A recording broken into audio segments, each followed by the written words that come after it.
In Lanka, Ravan was a little unnerved. Hanuman had caused great damage in the city. He had killed many Rakshasas when he set fire to Lanka, remember? And now he had heard that an army was marching towards Lanka. Ravan's younger brother Vibhishan was telling him to let Sita go and to avoid war. He told Ravan, why this war at all? Ram has not done anything wrong. It was Khar who attacked Ram, and Ram acted in self-defense. How can you blame him for that? This is the Shurpanakha chapter. Yes. So it started with Shurpanakha. Shurpanakha asked Khar to attack Ram. Khar attacked and got himself killed, and Ram wiped out all the Rakshas forces at Janasthan.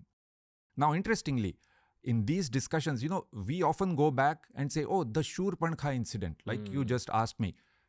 But no one mentions Shurpanakha in this incident. Between Vibhishan and Ravan, they are only talking about what Ram did to Khar and the Rakshas forces. And that is why Ravan wants to take revenge. His primary goal is not to take revenge for what happened to Shurpanakha. Sometimes we think that was his primary goal. And so he was in some way justified in abducting Sita. But that is totally incorrect. Vibhishan was the sane voice. And he was telling Ravan to let Sita go and avoid war. He said, for the good of the Rakshasas, for the good of Lanka, let Sita go. But Indrajit mocked him, Indrajit, Ravan's son. He said, you're too scared to fight. And Ravan went on a rant against Vibhishan.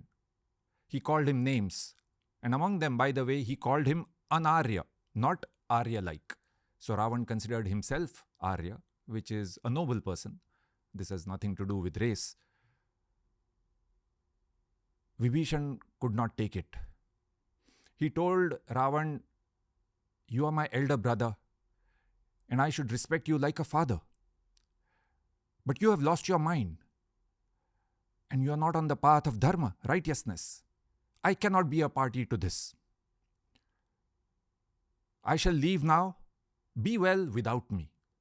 Swastiteyastu gamishyami sukhi bhava maya vina.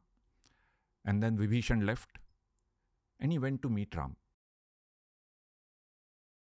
Now, Vibhishan also switched sides, but he was no backstabbing traitor. Again, in popular culture, sometimes Vibhishan is thought of as a traitor. But see here, he told Ravan in open court that I am leaving. And Ram had not induced him to leave. And he left for a good reason. He was saying, what you're doing is wrong. I cannot be a party to this, and so I shall leave. Vibhishan went to meet Ram, and he sent a message that he was seeking refuge from Ram, and he would like to join them. Sugriv was clearly against this. He thought it was too risky. Here was a brother of Ravan coming and saying that, he wanted to join them.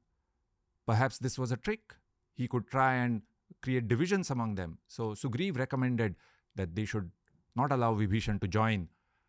Angad and Jambavan also thought so. But Hanuman was willing to give him the benefit of doubt. Also, Hanuman knew something that the others didn't. When Hanuman had met Sita in Ashokvan in Lanka, Sita had told him that this younger brother of Ravan was trying to secure her release. So with this information, Hanuman's advice was that they should allow him in. Ram made his decision. He said, I grant him protection. Please bring him to me. And he also convinced Sugriv why that was the right thing to do. Now, this incident brings out Ram's leadership qualities. See, he was open-minded about Vibhishan, even though he was Ravan's brother. And for this important question, he asked all his advisors what they thought of it. The advisors had differing opinions. Ram then made a decision, which was a risky call. He was willing to make this risky decision, but he also explained his logic and brought along the others who were earlier speaking, who had earlier recommended otherwise. Who were the advisors? Sugriv, Jambavan, Hanuman, all of them. Yes. Now, compare these leadership styles. We just saw how Ram treated this question. On the other hand, Ravan, he made the decision to abduct Sita and pick a fight with Ram without consulting anyone. That is how Ravan made his decision. And when he heard that an army was marching towards him, he called his advisors, for a meeting, and Vibhishan spoke up against him. He threw him out. Right. So these were two different leadership styles. So now Vibhishan had joined them.